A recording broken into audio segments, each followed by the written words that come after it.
फसवणूक टाळण्यासाठी मोबाईल वापरताना सतर्क रहा. अप्पर जिल्हाधिकारी दादासाहेब कांबळे. जागतिक ग्राहक हक्क दिनानिमित्त कार्यशाळा संपन्न. डिजिटल युगात स्मार्टफोनद्वारे ऑनलाईन व्यवहार करण्याचे प्रमाण वाढत आहेत. सध्या जग कृत्रिम बुद्धिमत्ता AI युगात पाऊल ठेवत असून त्यासाठी फार काळजी घ्यावी लागणार आहे. फसवणुकीचे स्वरूप बदललेले आहे. यासाठी जागरूक असणे आवश्यक असून मोबाईल वापरताना सतर्क राहावे असे आवाहन अप्पर जिल्हाधिकारी दादासाहेब कांबळे यांनी केले. Shrimati Putlaben Shah college of education Sangli येथे 15 मार्च जागतिक ग्राहक हक्क दिनानिमित्त आयोजित कार्यशाळेत ते बोलत होते. कार्यशाळेत जिल्हा पुरवठा अधिकारी आशिष फुलके, सहाय्यक जिल्हा पुरवठा अधिकारी रुपाली सोळंके, प्राचार्य doctor BP Marje, advocate Dhanyakumar धावते, डॉक्टर बिराज खोलकुंबे, डॉक्टर ज्ञानचंद्र पाटील यांच्यासह ग्राहक चळवळीचे कार्यकर्ते, विद्यार्थी, जिल्हा पुरवठा अधिकारी कार्यालयाचे अधिकारी व कर्मचारी उपस्थित होते. ग्राहकांचे हक्क व त्यांच्यासाठी असणाऱ्या कायद्यांची माहिती सर्व लोकांच्यापर्यंत पोहोचावी या हेतूने जागतिक ग्राहक दिन साजरा करण्यात येत असल्याचे सांगून अप्पर जिल्हाधिकारी दादासाहेब कांबळे म्हणाले, ग्राहकांचे हक्क सर्वांना माहीत असणे आवश्यक आहे. मोबाईल वापरताना सुरक्षितता बाळगावी. वस्तू खरेदी करताना त्या वस्तूची गरज किती आहे, ती किती टिकेल, पर्यावरणाच्या दृष्टीने ती पूरक आहे का याचा विचार करणेही गरजेचे असल्याचे ते म्हणाले.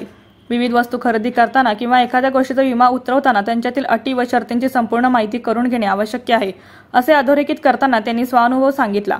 या वर्षीचे ग्राहक दिनानिमित्ताचे शाश्वत जीवनशैलीकडे एक न्याय संक्रमण, a just transition to sustainable lifestyle हे घोषवाक्य आहे. या अनुषंगाने डॉक्टर बिराज खोलकुंबे यांनी उदाहरण देऊन सविस्तर मार्गदर्शन केले. शाश्वत जीवनशैली जगण्यासाठी आपल्या गरजा कमीत कमी ठेवा. अधिक अपेक्षा न करता आनंदाने जगावे. आपले उद्दिष्ट ठेवावे, पण त्याच्या किती मागे लागावे ज्याचा त्याने विचार करण्याची गरज आहे. स्वतः काय करायचे ते ठरवावे व स्वतःच्या मर्जीने जगावे. खाणे, कपडे, दैनंदिन उपक्रम व विचारावर आपली जीवनशैली दिसते. सध्या स्मार्टफोनच्या वापरामुळे आपल्याला तातडीने कोणतीही माहिती मिळते, पण त्याचा व्यवस्थित वापर करावा. ग्राहक म्हणून व्यवस्था बदलण्याची ताकद ग्राहकांमध्ये आहे. त्यासाठी नागरिकांनी सदैव जागरूक राहणे आवश्यक असल्याचे ते यावेळी म्हणाले. ॲडव्होकेट धन्यकुमार धावते यांनी ग्राहक संरक्षण कायदा तुलनात्मक अभ्यास या विषयावर सखोल मार्गदर्शन केले. ग्राहकांची फसवणूक झाल्यास तो ग्राहक तक्रार निवारण आयोगाकडे तक्रार करू शकतो.